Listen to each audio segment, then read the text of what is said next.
My name is Don Richardson, and at 17 years of age, I had an experience of receiving Christ as my Lord and Savior. And 2 weeks later, I heard a missionary speak about his work somewhere in Africa. I have no idea who he was or where he lived or worked, but 20 minutes into his message, I knew God was telling me through that man that God wanted me to be a missionary. But where would that be? The world is a big place. I thought perhaps I would go to Asia, perhaps go to Africa, but God guided me to go to an island north of Australia called New Guinea, which is shaped like a Tyrannosaurus Rex, an appropriate shape for an island inhabited by 1,000 tribes living at the time in the Stone Age. One of those 1,000 tribes were 3,300 people with a language and a culture all their own called the Sawi. My wife and I lived among them, raised our children among them, learned their language thoroughly, taught them to read their own language, which meant I had to invent an alphabet because no one had ever thought of putting one of their words in written form before. So I produced primers and even eventually established schools so that they could learn to read the national language because they didn't even know they were citizens of a nation of the world called Indonesia, which meant they'd have to plan to adapt to serve and live as Indonesian citizens, no longer just as vagabonds in the jungle. So, after I translated the New Testament for them, churches were established in each village, and the whole culture was transformed. Now, the Sawi Tribe had existed for probably several thousand years, and you would think natural processes of biological increase would have guaranteed 1 million people. Why were there only 3,300 Sawi people? Because diseases like malaria and pneumonia and other terrible tropical plagues took their toll, and the people were almost always at war with each other. So the population did not increase beyond 3,300. Well, guess what?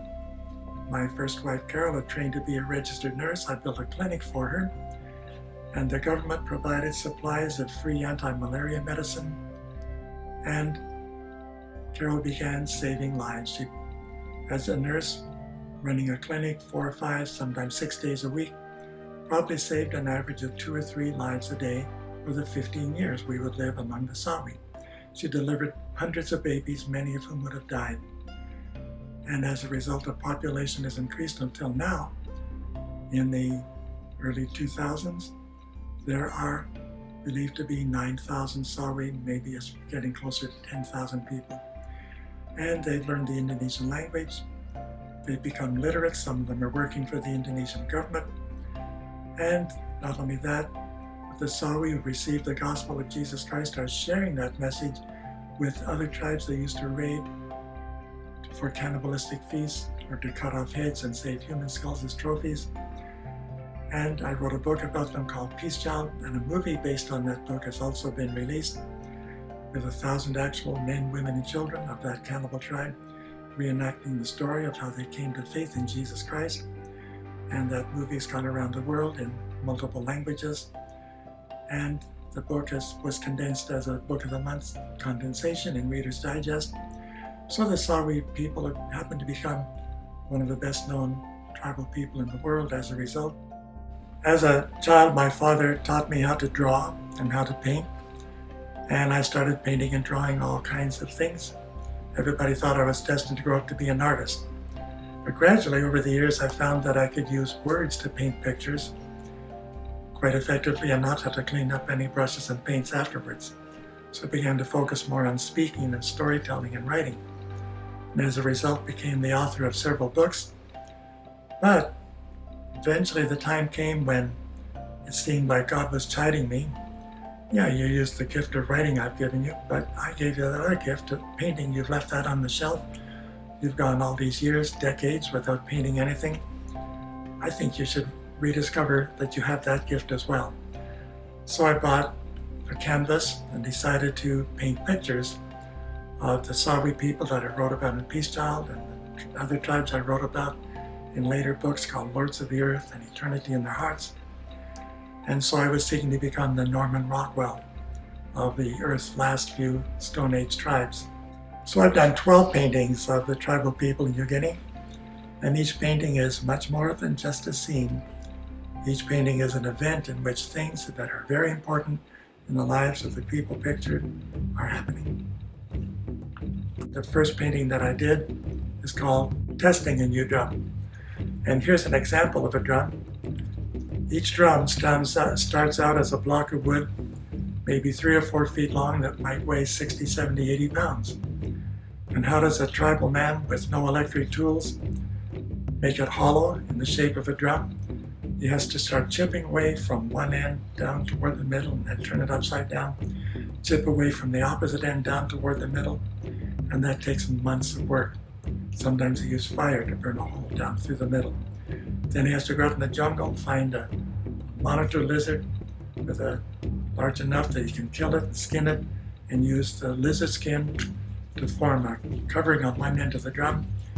And when he's finally finished it, he glues that lizard skin on with human blood. It does apparently make an effective glue, and pounds on the drum. And all the people in the village, when they hear him pounding on that drum, they say, "He's finished it, let's congratulate him." So they all come down from their tree houses and gather around to dance to the beat of a drum with a different beat, a different timbre, a different sound they've never danced to before. And the village is delighted to have another musical instrument for their celebratory occasions. Whenever you hear someone use the word oasis, what do you think of? A pool of water in the middle of a desert. But in the island of New Guinea, there are oases that are up on the sides of lofty mountains. And the people who live in the mountains love to stop by those oases and drink some fresh water if they're on a long trek up and over the lofty hills. And they can refresh themselves by swimming in an oasis. Well, here's a group of warriors of a tribe called the Yali that I wrote a book about called Lords of the Earth. They're on a long trek. They're hot and sweaty, climbing up and over these lofty ridges. And here they come to a place where a waterfall is streaming down from a higher ledge, and it forms a refreshing pool midway down the slope. So they stop and refresh themselves and continue on their journey.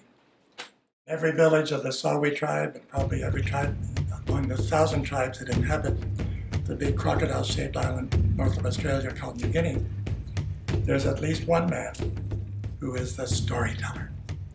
He has been taught, learned from his fathers and uncles and grandparents, legends that have been passed down in the culture of that tribe century after century after century. Probably some of the legends are thousands of years old. And so I decided, since the lore sharer is so popular and has so much knowledge of the traditions of the tribe, I need to make friends with him. And lore sharers can help you learn the language because they've got a big vocabulary as storytellers. Well, here's a lore sharer who's waxing eloquent under the light of the Milky Way and the moon, and the light of some fires that are crackling. And he's telling one story after another, and people are listening. Some of them are sitting on logs on the ground. Others are standing on the porches of their tree houses. When, by the way, why do the Sawi tribal people like to build their houses so high above the ground?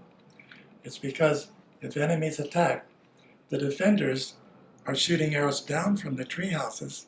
The attackers on the ground are shooting arrows up. And the defenders are inside the walls of the tree houses, so who has the better advantage? The defenders have an advantage.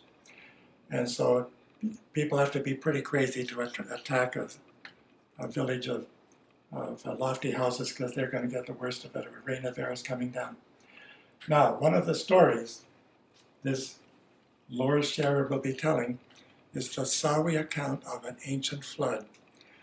Most of the indigenous peoples left in the jungles and deserts of the world have a tradition that there was an incredible flood. They all are not surprised that the Bible talks about a flood that covered everything. In the Sawi version, the people were warned that rain was going to fall from the sky in incredible torrents, and the rain would cover everything. And they had to prepare to survive by lashing several dugout canoes together, canoes such as these in the bottom of the painting, and build a floor over the canoes and then build a house on top of the floor covering all those canoes. But they were also warned, in addition to the rain, rocks are going to fall from the sky. So if you just put a thatch roof on top of the house, on top of that floor, rocks will punch through the thatch and kill you. So you've got to have a double layer of roof, a layer of thick palm bark right on the rafters. The thick palm bark, which is like this thick, will cause the rocks to bounce off. Then on top of the thick palm bark, you put a second layer of thatch to shed the rain. So with that double layer roof, they did what they were told to do. Sure enough, dark clouds gathered. The rain began to fall in torrents. Rocks were falling from the sky. The rocks bounced off the roof because of the thick palm bark, and the thatch shed the rain, and they survived the flood.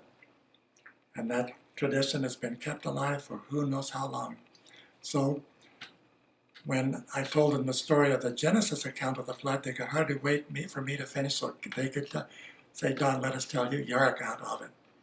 And when I heard their account of rocks falling from the sky, that gave me a clue that I think is not in Genesis. If it was just water falling with rocks, it was probably water and rocks coming from the tail of a comet passing close to the earth. I urge missionaries, make friends with the storyteller, because he will help you understand traditions about the people, including maybe a flood tradition, which will help you explain biblical truth more effectively. Another tribe that I wrote another book about, called Lords of the Earth, lives up in the lofty mountains in New Guinea, about 150 miles north of the swamps where the Sawi Tribe dwell. The swamps, by the way, are drenched with 22 feet of rainfall a year. Well, up in the mountains, they do not make canoes and paddle along the rivers the way you see the Sawi doing in the paintings I did of them, because the rivers in the mountains flow too swiftly. If you make a canoe and put it in one of those mountain rivers, that canoe goes in only one direction, downstream over a waterfall with you in it. They also don't know how to swim, because in order to learn how to swim, you have to have still water. You cannot learn to swim in water that's moving swiftly. Well, up in this particular mountain village, a crisis has developed because the people have been living in their village on this side of this swift-moving river for a long time, and they've planted gardens, sweet potato gardens are what they depend upon for survival, on all the slope that is available that can be used for gardening. The population is increasing. The women are having more babies, and there's not enough garden space to support the population. So what are they going to do? The women are looking across the river and seeing slopes on the opposite side where gardens could be planted. So they're saying to their husbands, you lazy brutes, you've got to build a bridge across this river so we can go across and plant gardens on the other side, because we've got more babies that need to be fed. So the men begin to get the message, and the question is, how are they going to span this wide river with a bridge? They don't have steel cable. So they're not going to build a bridge like you'd have over the San Francisco Bay, the Golden Gate. But they do have long vines that get up to 30 meters in length, vines that can be split to different thicknesses and can be used to build a bridge. So they gather the long vines, and of course they can easily tie one end of the vines to rocks and trees on the side of the river where they already live, but how are they going to get the other end of that long bridge tied to rocks and trees on the other side?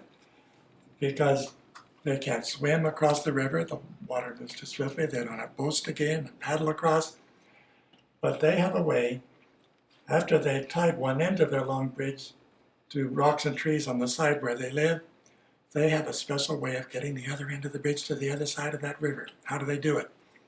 Well, they take the bridge that they've already made to what they think is the right length and tie one end to rocks and trees at the upstream end of the bridge. Then they walk down, at the downstream end, pardon me.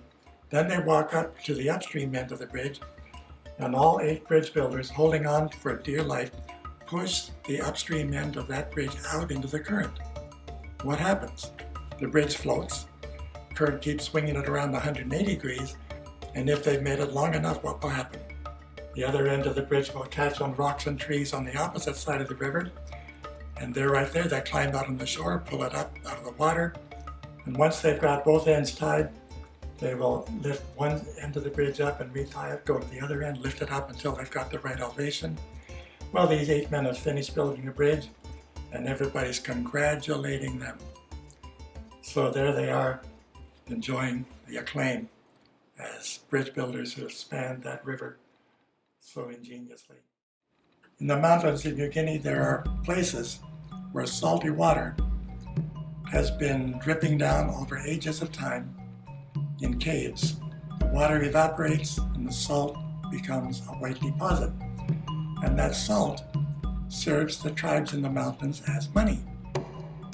They can use it to purchase chickens, purchase pigs. If they get enough of it, they could even purchase a garden plot to expand their ability to grow more food. Even 2,000 years ago, Roman soldiers used to be paid for their military service with salt. And they had to take salt into a town and use certain amounts of salt to buy this or that. And that's where we get the expression in the English language, he's not worth his salt. Well, salt is still money to the tribes of New Guinea, so if ever they're climbing up through those lofty ridges, if they come around a bend of a ridge and find a salt cave, wow, that is like discovering a gold mine. In fact, in this painting, I actually painted a seam of gold right here and a seam of gold right over there. Are these men paying any attention to that gold? Gold is just yellow rock. The white salt is their gold.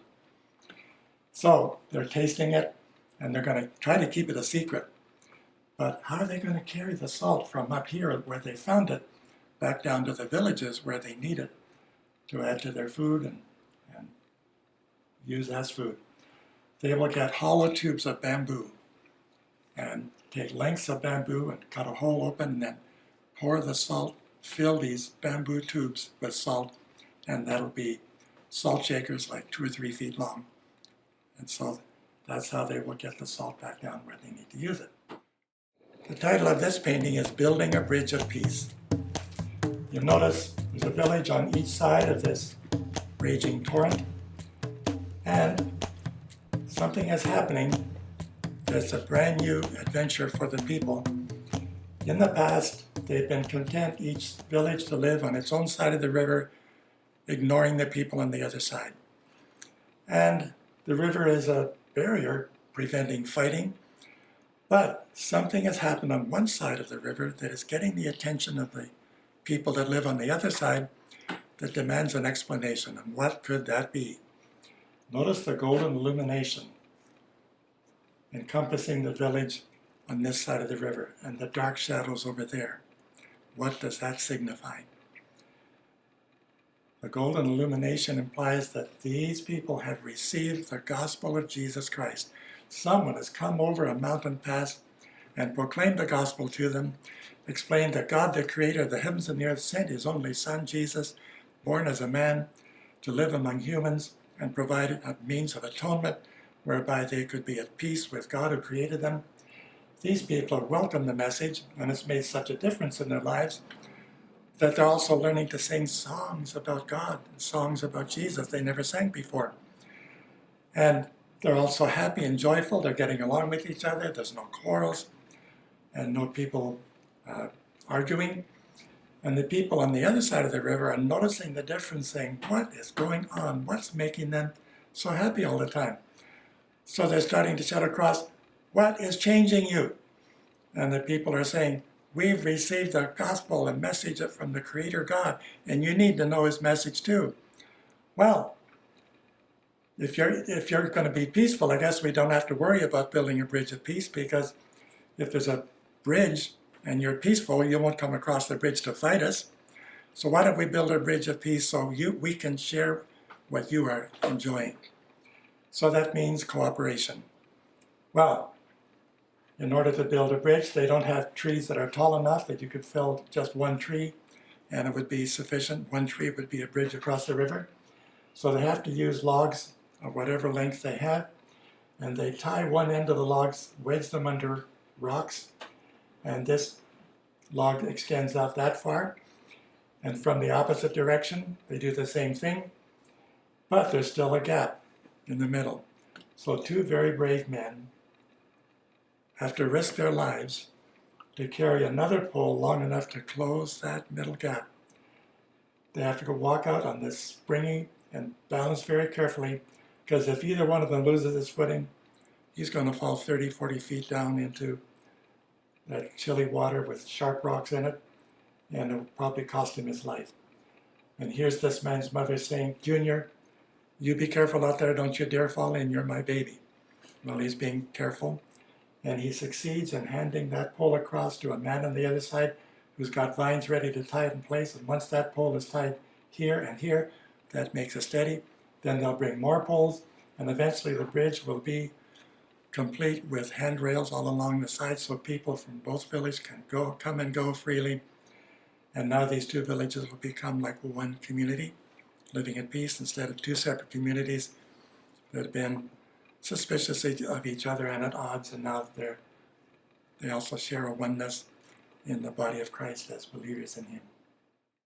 Another painting is called "Mealtime Beckons to Home."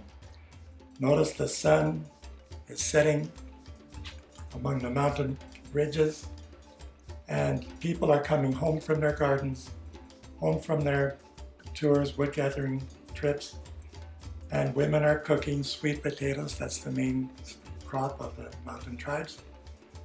And you see the smoke going up through the thatch on their little round houses. And by the way, the people in the lowlands build long, rectangular, and high tree houses.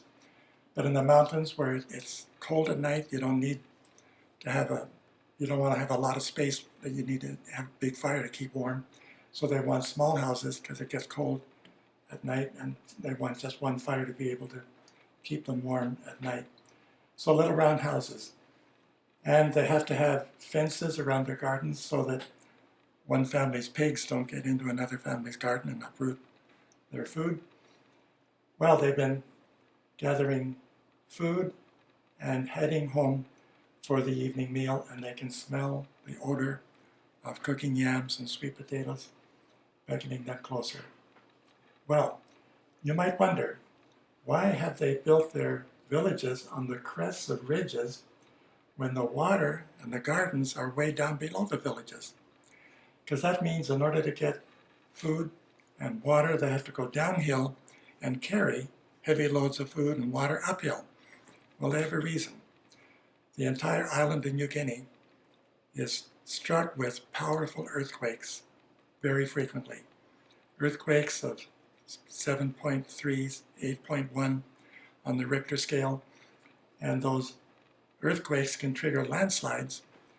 And where do you want to have your village? In the bottom of a valley where a landslide can come rumbling down and bury everyone under rock? Or would you rather have your houses on the crests of ridges where any landslides are going to be flowing down away from you instead of toward you? So it's a safety measure. And they'll enjoy their meals. And by the way, there are 4 villages. You might think there's just 2. One is way back there, another one way back on this side, a closer one. And they all have the same advantage of being on the top of a ridge instead of down in the more dangerous location in a valley. Just as in every village of every tribe, there's at least one storyteller, there will also be at least one person of peace. And it's awfully important for a missionary to enter into a new culture, make friends with the people, to find out who is the man of peace. And all you have to do is ask questions. Whenever there's conflict, whenever people are at odds with each other, who do they look to arbitrate and bring about a settlement? Find out who that person is. That person will be like the Job, or if she's a woman, a Jobess in that faraway culture. And make friends with that man of peace. And the man of peace will understand the gospel, which is also a message of peace, more readily than people who are not particularly interested in peace the way he is. So that person will be the first responder to the Christian message. And once he understands how important the message of Jesus Christ is in making peace between God and man and between man and his fellow man, he will become the missionary's most active participant and helper. And if the missionary doesn't learn the language all that well, guess who'll fill in the gaps? The man of peace will. So that is something very important. And here I've illustrated the man of peace. Notice all the men on this side of the river are armed with bows and arrows, and likewise their enemies on this side are ready to retaliate. And if one man shoots one arrow, every man will shoot an arrow.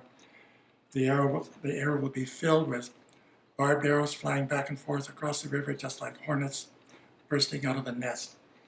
People will be wounded, some may be killed. And up in the village on the ridge, older people, men and women and children of some of these guys, their brothers and sisters, are looking down, hoping the counsel of the man of peace will prevail over the anger of the others, so they won't have to bury someone. And burial, by the way, does not mean digging a grave and burying someone in a casket. They do not have steel shovels to dig graves. If someone is killed, the body is burned on a pile of firewood. They use cremation. So, the man of peace leaps out on a rock in midstream with no weapons in his hands, just pleading, gesturing. And I've seen this happen again and again, both among the Sawi Tribe in the lowlands and when battles were being fought among the Yali villages up in the mountains. And sometimes the counsel of the man of peace prevails, and weapons are laid aside, and no blood is shed. Other times it's the opposite. When the gospel comes and is added to the influence of the message the man of peace already has, the influence of the message he already had with the gospel added gives him that much more persuasion.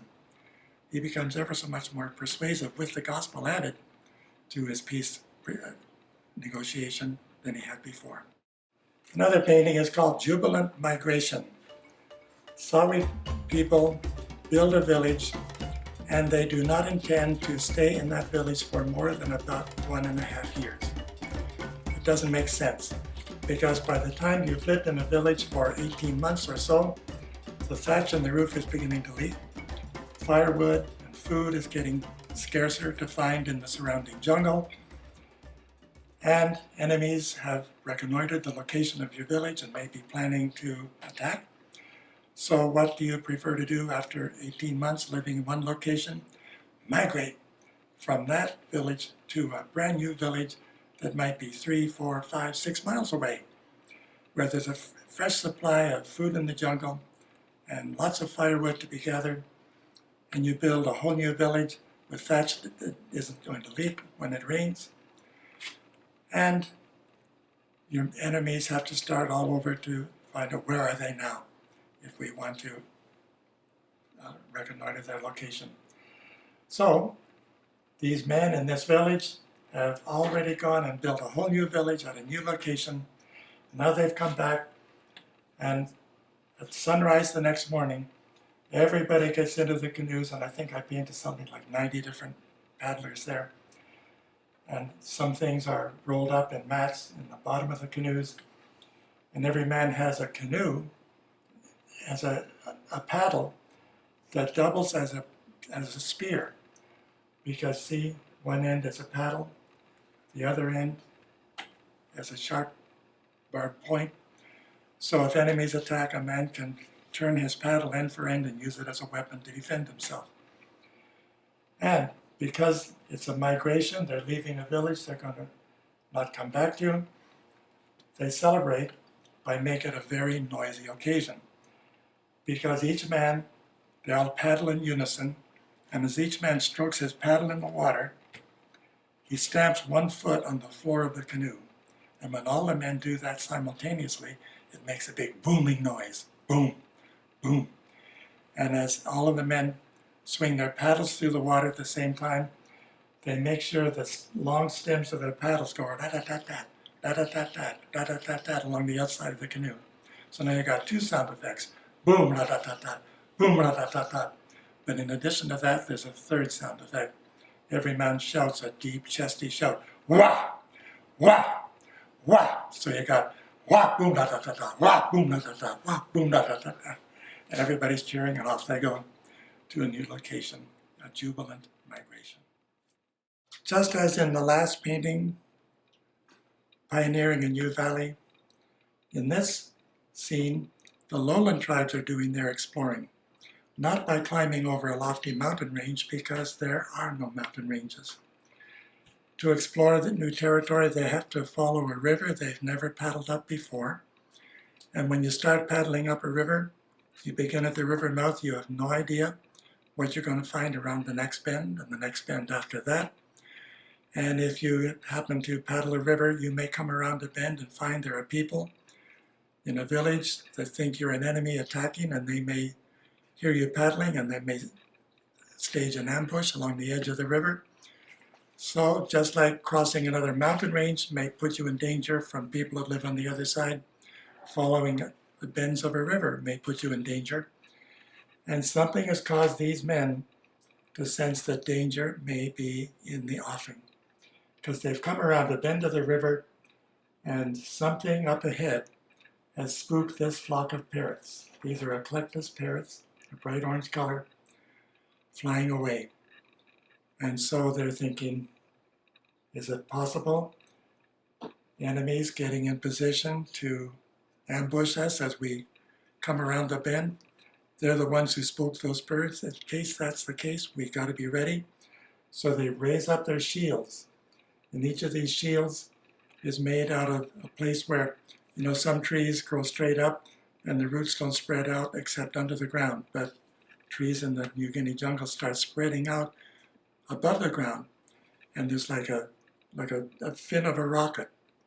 Just like a rocket stands up straight and has fins going down. Trees have fins, and those fins make it easier to shape them into a shield. So they raise their shields ready, and each man who has a shield is responsible not just to use his shield to protect himself from enemy arrows, if in fact they do fly out of the bush. He has to use his shield to try to protect himself and the guy on his left and the guy on his right. Why? Because they have to keep paddling. Because they have to keep paddling so they won't just be sitting ducks out in the river at the mercy of enemy arrows. So every man knows what he has to do. Some people are still keeping paddling. And it took a lot of work to do this painting because each one of those shields has a design that is actually on a real Sawi shield. And when you paint shields that are reflected in the water, guess what else you have to do? Paint the reflections. So I enjoyed painting this special scene very much. Sago is the staple food of all the lowland tribes in New Guinea. It's a starch that grows inside the trunk of these tall palm trees. And these sago palms are not to be confused with coconut palms. Coconut palms kind of dance their way toward the sky. A lot of curves in their hips. But sago palms are perfectly straight, like the pillars of a cathedral. And the arches, the fronds of a sago palm arch, like the arches of a cathedral overhead. You feel like you're standing in a nature's cathedral in a sago palm forest. Well, in order to harvest the edible starch out of the interior of the palms, they have to use their stone axes, they don't have steel axes, to chop down a sago palm that falls flat on the ground.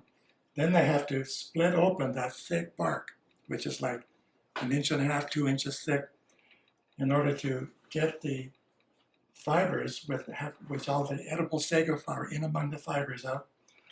And then they have to separate the edible sago starch from those fibers which are inedible.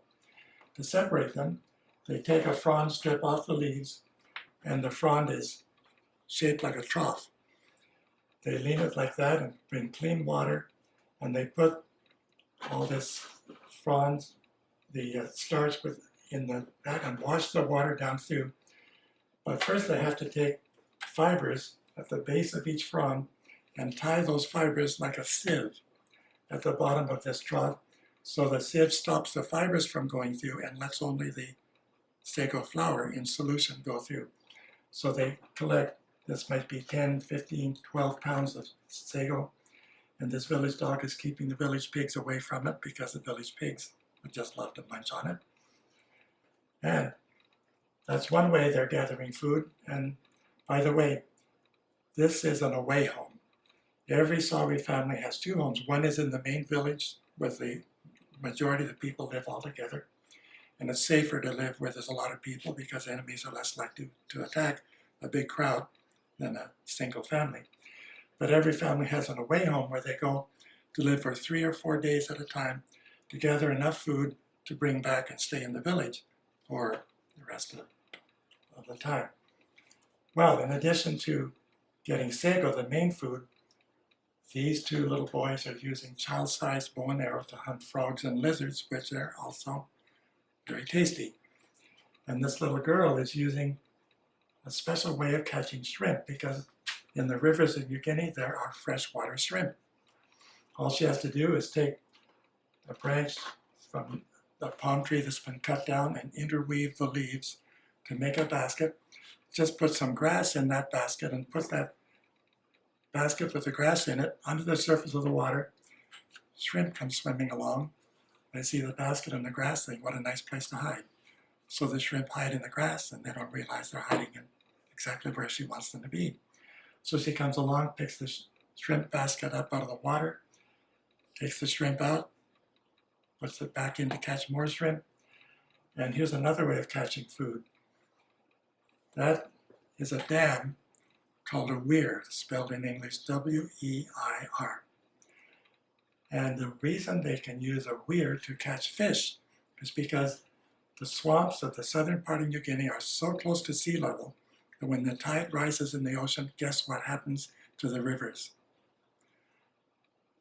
The water level rises in the rivers because the tide is causing the rivers to flow upstream for a few hours.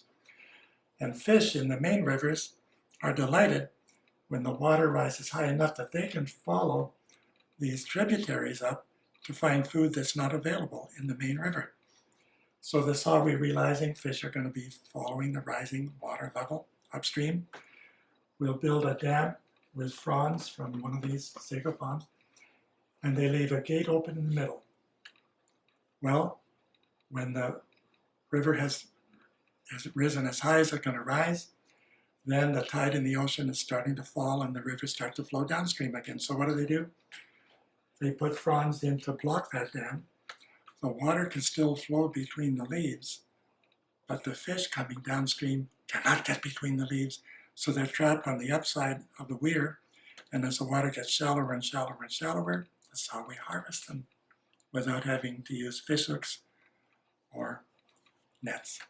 Here in North America, our grandparents and great-grandparents pioneered by traveling across the prairies in covered wagons to open new areas of a big continent to civilization. But in the island of Guinea, exploration does not involve covered wagons because there's no prairies. There's mountains and jungle drenched with 22 feet or more of rain a year.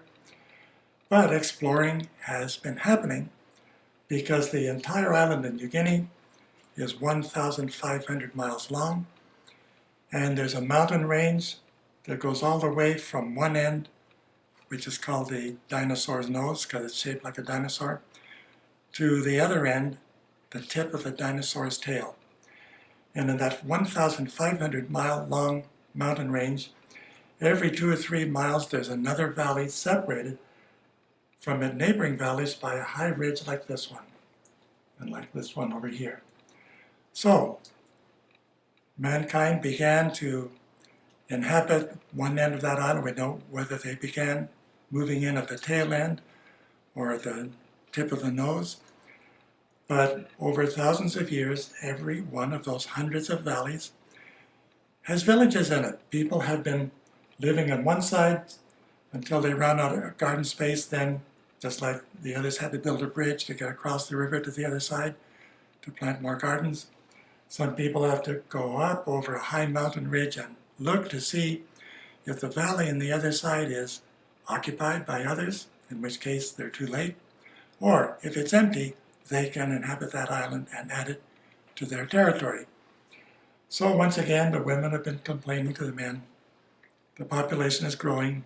We don't have enough garden space in our valley.